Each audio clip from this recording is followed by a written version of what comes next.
Suatu hari, saat kota Madinah sedang dalam suasana aman dan tenang, terlihat dari tepat ketinggian di pinggir kota, debu tebal yang mengepul ke udara. Debu itu semakin meninggi, bergumpal-gumpal hingga hampir menutupi angkasa. Angin yang bertiup menyebabkan gumpalan debu dari butiran pasir Sahara yang lembut dan terbang menghampiri pintu-pintu rumah di Madinah dan berhembus dengan kuatnya di jalan-jalan. Orang-orang menyangka ada badai yang menyapu dan menerbangkan pasir, tetapi kemudian dari balik tirai debu itu mereka mendengar terbesit kabar tentang kedatangan kafilah besar yang panjang. Tak lama kemudian 700 kendaraan yang syarat dengan muatannya memenuhi jalan-jalan dan mengguncang Madinah. Orang-orang saling memanggil dan mengajak sesamanya untuk menyaksikan keramaian ini, serta turut bergembira atas kedatangan harta dan rezeki yang dibawa kafilah itu. Ummul Mukminin Aisyah ketika itu mendengar suara hiruk-pikuk kafilah yang bergerak maju, bertanya, apakah yang terjadi di kota Madinah? Ada yang menjawab, kafilah Abdurrahman bin Auf baru datang dari Syam membawa barang-barang dagangannya. Jadi kafilah itu yang telah menyebabkan semua guncangan ini? Tanya Ummul Mukminin. Benar, wahai Ummul Mukminin. Jumlahnya 700 kendaraan. Ummul Mukminin menggeleng-gelengkan kepala. Pandangannya menerawang jauh seolah-olah sedang mengingat-ingat peristiwa yang pernah dilihat atau ucapan yang pernah didengarnya. Kemudian ia berkata, aku pernah mendengar Rasulullah bersabda, aku melihat Abdurrahman bin Auf masuk surga dengan merangkak. Abdurrahman bin Auf masuk surga dengan merangkak? Mengapa ia tidak memasukinya dengan melompat atau lari-lari kecil bersama angkatan pertama para sahabat Rasulullah? Sebagian sahabat menyampaikan cerita Aisyah kepadanya, maka ia pun teringat telah mendengarkan hadis dari Nabi lebih dari satu kali dan dengan redaksi yang berbeda-beda. Sebelum tali-tali pengikat perniagaannya dilepas, Abdurrahman melangkahkan kakinya ke rumah Aisyah lalu berkata kepadanya, engkau telah mengingatkanku suatu hadis yang tidak pernah kulupakan, maka saksikanlah bahwa kafilah ini dengan semua muatannya beserta kendaraan dan perlengkapannya aku persembahkan di jalan Allah. Seluruh muatan 700 kendaraan itu dibagi-bagikan sebagai perbuatan baik yang agung. Peristiwa yang satu ini saja sudah cukup untuk mengukir sebuah gambaran yang sempurna tentang kehidupan sahabat Rasulullah Abdurrahman bin Auf. Dialah saudagar sukses yang lebih sukses daripada kesuksesan yang pernah ada. Dia merupakan orang kaya dengan kekayaan yang melimpah ruah. Dia adalah seorang mukmin yang bijaksana yang tidak ingin bagian dari keuntungan agamanya hilang begitu saja dan tidak sudi kekayaannya membuat dirinya tertinggal dari kafilah iman dan pahala surga. Untuk itu, ia mendermakan harta kekayaannya dengan kemurahan hati dan kesadaran nurani. Sebelum saya melanjutkan kisahnya, dimohon kepada pemirsa untuk menonton video ini sampai selesai, serta mohon dukung channel ini supaya semakin berkembang dengan cara like serta berikan komen positifnya. Semoga dukungan pemirsa menjadi pahala dan dimudahkan segala urusan pemirsa di dunia dan akhirat. Bismillahirrohmanirrohim. Abdurrahman bin Auf adalah seorang dari 8 orang yang lebih awal masuk Islam. Abu Bakar datang kepadanya menyampaikan Islam, termasuk kepada Utsman bin Affan. Abdurrahman bin Auf telah memasuki Islam pada permulaan dakwah, yakni sebelum Rasulullah memasuki Darul Arqam dan menjadikannya sebagai tempat pertemuan dengan para sahabatnya yang beriman. Tidak ada persoalan yang tertutup bagi mereka dan tiada keraguan yang menjadi penghalang. Bahkan mereka segera bersama Abu Bakar As-Siddiq menemui Rasulullah untuk menyatakan baiat dan memikul bendera Islam. Sejak menganut Islam sampai berpulang ke rahmatullah dalam usia 75 tahun, ia selalu menjadi teladan yang cemerlang sebagai seorang mukmin yang besar. Hal ini menyebabkan Nabi memasukkannya dalam 10 orang yang telah diberi kabar gembira sebagai ahli surga. Umar mengangkatnya sebagai anggota majelis syuro yang terdiri dari 6 orang yang merupakan calon khalifah yang akan dipilihnya sebagai penggantinya. Cepatnya Abdurrahman masuk Islam telah menyebabkan dirinya harus mengalami penganiayaan dan penindasan dari Quraisy. Ketika Nabi memerintahkan para sahabatnya hijrah ke Habasyah, Abdurrahman bin Auf pun ikut berhijrah. Kemudian ia kembali lagi ke Mekah, lalu hijrah untuk kali keduanya ke Habasyah, dan selanjutnya hijrah ke Madinah. Keuntungannya dalam perniagaan sangatlah besar, hingga mencapai batas yang membuat dirinya merasa takjub dan heran, sehingga ia berkata, "Sungguh aku melihat diriku ini, seandainya mengangkat batu, niscaya aku temukan emas dan perak di bawahnya." Perniagaan bagi Abdurrahman bin Auf bukanlah jenis perdagangan yang tercela maupun monopoli.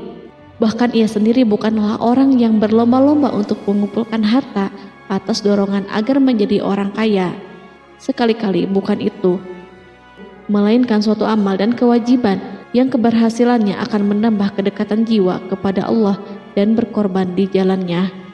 Abdurrahman bin Auf adalah seorang yang kuat emosi jiwanya, di mana ia menemukan kepuasan emosinya itu dalam amal yang mulia. Apabila ia tidak sedang sholat di masjid dan tidak sedang berjihad dalam peperangan, ia pasti sedang mengurus perniagaannya yang berkembang pesat. Sehingga kafilah-kafilah dari Mesir dan Syria membawa ke Madinah barang-barang muatan yang dapat memenuhi kebutuhan seluruh jazirah Arab, baik pakaian maupun makanan. Yang menunjukkan kepada kita bahwa seorang yang kuat emosi jiwanya adalah ketika kaum muslimin hijrah ke Madinah. Rasulullah pada waktu itu menerapkan aturan untuk mempersaudarakan 2 orang sahabat, salah seorang dari muhajirin warga Mekah dan yang lainnya dari Ansor penduduk Madinah. Persaudaraan ini berjalan dengan sempurna hingga membuat hati terpesona. Orang-orang Ansor yang merupakan penduduk asli Madinah membagi seluruh kekayaan miliknya menjadi 2 dengan saudaranya dari kalangan muhajirin. Bahkan istri pun direlakannya. Ketika itu Rasulullah mempersaudarakan antara Abdurrahman bin Auf dengan Sa'ad bin Rabi. Sa'ad bin Rabi berkata kepada Abdurrahman, "Saudaraku, aku adalah penduduk Madinah yang paling banyak harta. Silahkan pilih separuh hartaku dan ambillah. Aku juga mempunyai 2 istri. Perhatikanlah yang lebih menarik hatimu, dan aku akan menceraikannya sehingga engkau dapat memperistri dirinya." Abdurrahman bin Auf pun menjawab, "Semoga Allah memberkahi dirimu dalam istri dan hartamu. Tunjukkanlah kepadaku letak pasar." Abdurrahman pergi ke pasar. Ia berjual beli di sana dan mendapatkan keuntungan. Kehidupan Abdurrahman bin Auf di Madinah, baik semasa Rasulullah maupun sepeninggalnya beliau, selalu ditunaikannya dengan sempurna untuk memenuhi hak agama dan beramal di dunia. Perniagaannya sukses dan menguntungkan. Seperti diungkapkannya sendiri bahwa seandainya ia mengangkat batu dari tempatnya, pasti ia akan mendapatkan emas dan perak di bawahnya.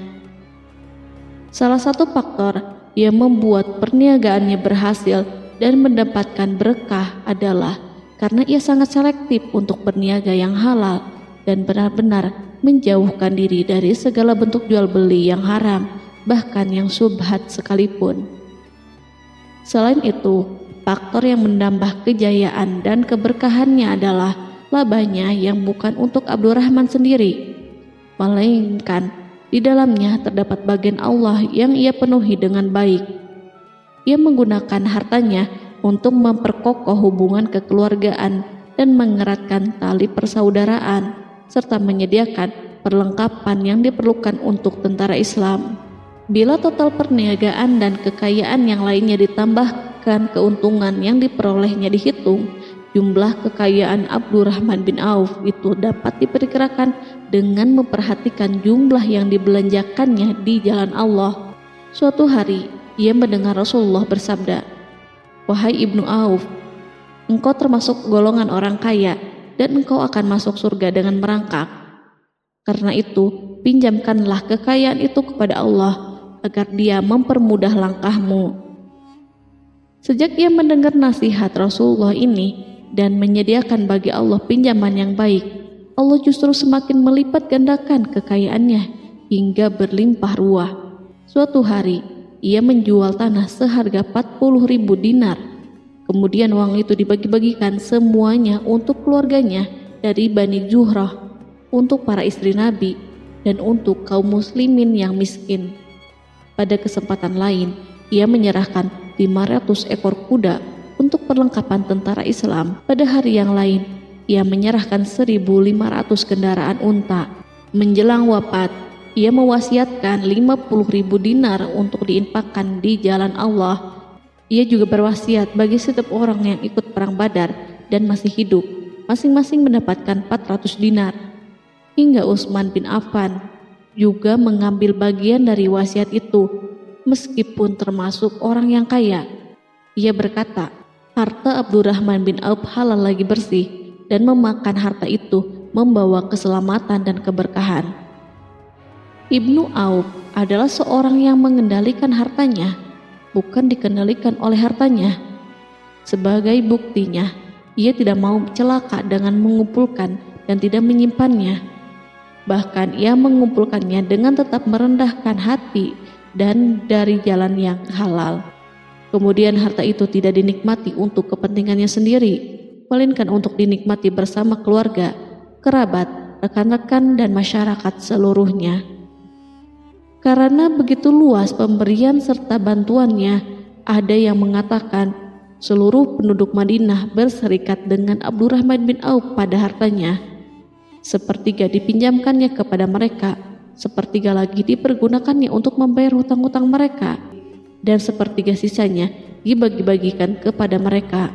Harta kekayaan ini tidak akan pernah membuat kelegaan dan kesenangan pada dirinya selama ia belum menemukan jalan untuk membela agama dan membantu rekan-rekannya. Adapun untuk selain itu, ia selalu merasa khawatir terhadap kekayaannya. Pada suatu hari, dihidangkan kepadanya makanan untuk berbuka karena waktu itu sedang berpuasa. Ketika pandangannya tertuju pada hidangan tersebut, selera makannya pun bangkit. Namun, ia justru menangis sambil berkata, "Mus'hab bin Umair telah gugur sebagai syahid dan ia jauh lebih baik daripada aku. Ia hanya mendapat kafan sehelai kain yang jika ditutupkan ke kepalanya, maka kelihatan kakinya, dan jika ditutupkan ke kedua kakinya, terbukalah kepalanya. Demikian pula Hamzah yang jauh lebih baik daripada aku. Ia pun gugur sebagai syahid, dan saat akan dikuburkan hanya mendapatkan sehelai selendang. Dunia ini telah dihamparkan kepada kami seluas-luasnya, dan hasil sebanyak-banyaknya telah diberikan kepada kami. Sungguh kami khawatir bila pahala kebaikan kami telah disegerakan balasannya di dunia." Pada peristiwa lain, sebagian sahabat berkumpul bersamanya menghadapi jamuan makan di rumahnya. Tak lama setelah makanan diletakkan di hadapan mereka, Abdurrahman menangis sehingga rekan-rekannya bertanya, "Apa yang membuatmu menangis, wahai Abu Muhammad?" Ia pun menjawab, "Rasulullah telah wafat, dan semasa hidup beliau beserta keluarganya tidak pernah merasakan kenyang makan roti gandum. Apa harapan kita apabila dipanjangkan usia tetapi tidak menambah kebaikan bagi kita?"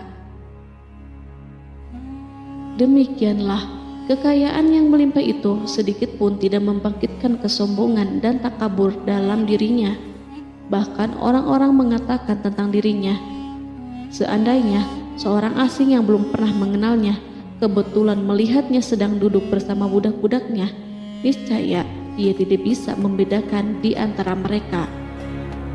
Tetapi bila orang asing itu mengenal satu saja sisi jihad Ibnu Auf dan ujian yang dihadapinya, ia pasti langsung mengetahui siapa dia.